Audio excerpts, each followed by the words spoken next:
Well, the prospects of US trade tariffs on India very, very real, and perhaps the biggest concern right now, going over and above the entire tariff issue, is the potential of sanctions by the United States on India for the continued import of Russian oil. Joining us now for her views, a wonderful guest, Nisha Biswal, is a partner at the Asia Group and a former Assistant Secretary of State for South and Central Asia. Ma'am, thanks very much for being with us. I think pleasure to be here. Many over here in India would have expected potential tariffs, and there's a process of negotiations, and there is a talk which is going on, but it does go beyond that when you look at the US having problems about India's import of Russian oil. This has been discussed and debated many times in the past, and it appears that if America sanctions India on that, then that sort of hits at the relationship itself. How would you look at that?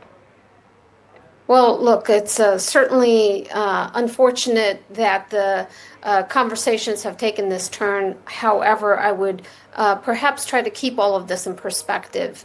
The United States and India have long had conversations about some of the sources of Indian energy that have been of concern for the United States. We worked through these issues in the past with respect to import of Iranian oil.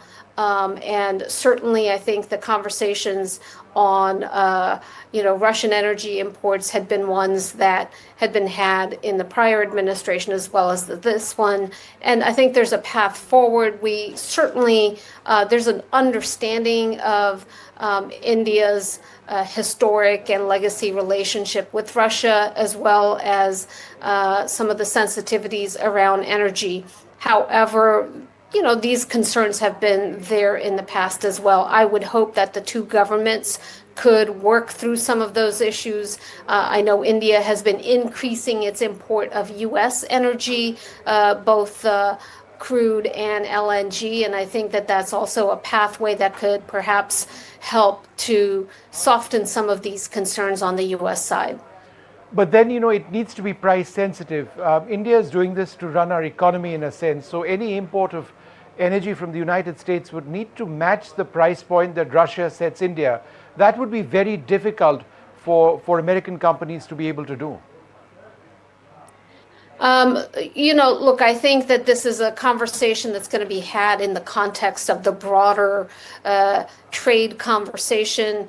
There are sensitivities on the Indian side and certainly price points that the Indians are looking at. However, there's also an ability to carve out a larger trade package that perhaps creates some accommodation on the Indian side for some movement on issues that the U.S. side is looking for movement on. So I think these are conversations that hopefully the two sides are continuing to have behind closed doors, despite the fact that perhaps the rhetoric has been ratcheted up in the public domain.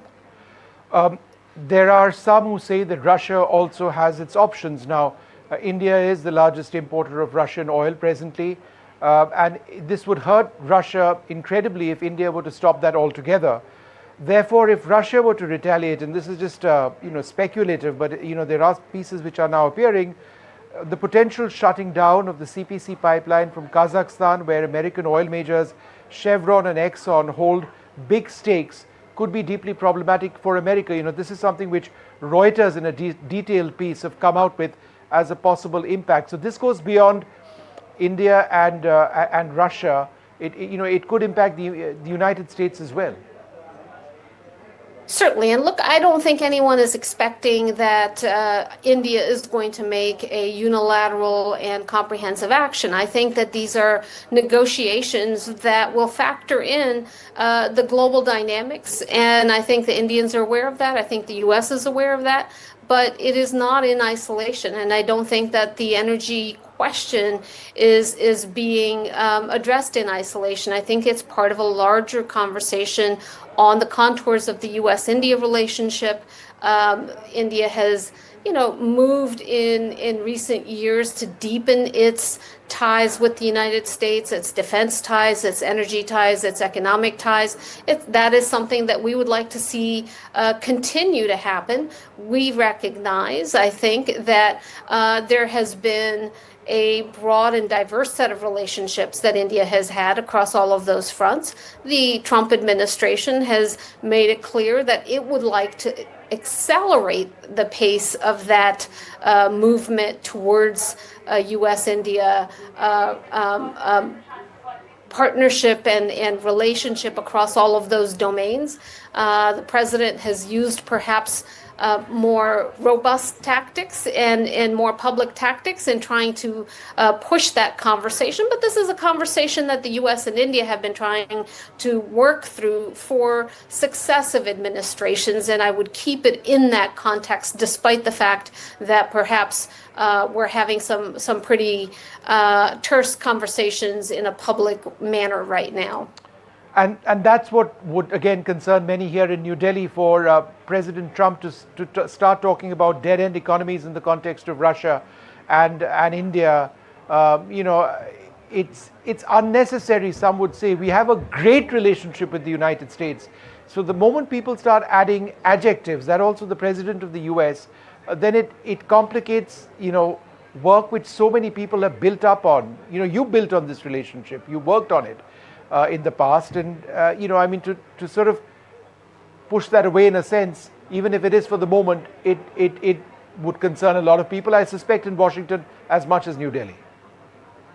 I certainly, look, I don't disagree with anything that you said, Vishnu. I think the challenge here is that you have a president who tends to enjoy having these more robust and confrontational conversations. I don't think it means that he has moved away from the U.S.-India partnership, but he has engaged in, very hardball tactics with the closest of partners and allies. And it does not mean that you can't then turn around and reach an agreement and move forward on areas that are important to both countries. I hope that both the U.S. and Indian government keep that firmly in mind. And I think that the public in both countries need to keep that context in mind, that yes, we're seeing some very difficult conversations play out in a public sphere. It does not mean that the relationship is in jeopardy by any means. I think it means that the president sees a trade deal and an economic partnership with India as a high priority. He's willing to engage directly on that, and perhaps in a manner that is not comfortable for many of us who have engaged in a much more back channel private conversation and having these kinds of conversations. But that's his style, that's his manner, and he's the president, so that's what one needs to adapt to. On the other hand, I think the United States and India have so much that in alignment that brings us together. One should not lose sight of that and continue to work through this. Our two economies are increasingly interdependent. There is so much gain to be had in deeper economic collaboration. There are concerns that need to be addressed with respect to some of India's ties on the Russia side, but I think that they can be managed and should be managed. A final question. India sort of values our strategic autonomy. Our foreign policy is one of non-alignment. It always has been. They don't use that word anymore, but that's essentially what it is. So in as much as it's wonderfully, it's great with America, it's also very strong with Russia. President Trump also referred to India's historic military purchases from Russia. Now, you can't end that overnight. Not that India would necessarily want to. You've got more than 272 Sukhoi 30 fighters. You've got several thousand Russian T-90 tanks. So you can't switch that off. You cannot replace that overnight. Doesn't there need to be an acceptance of that at the highest levels in the United States, that look, in as much as America and India have a growing military relationship, that India's relationship with Russia from a military standpoint cannot be a showstopper to everything else in the works?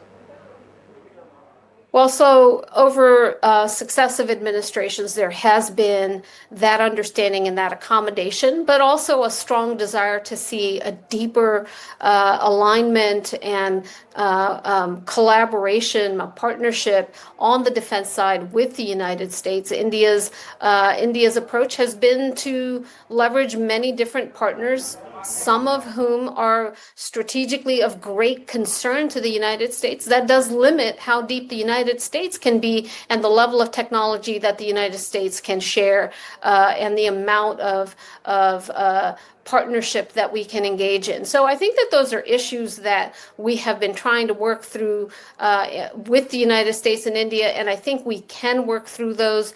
I think some of the technologies are going to be impacted in terms of tech transfer and, some of the areas in which we want to see deeper integration with the United States and India and partnership across, various domains. The United States during the Obama administration named India as an all domains partner, a strategic partner in the defense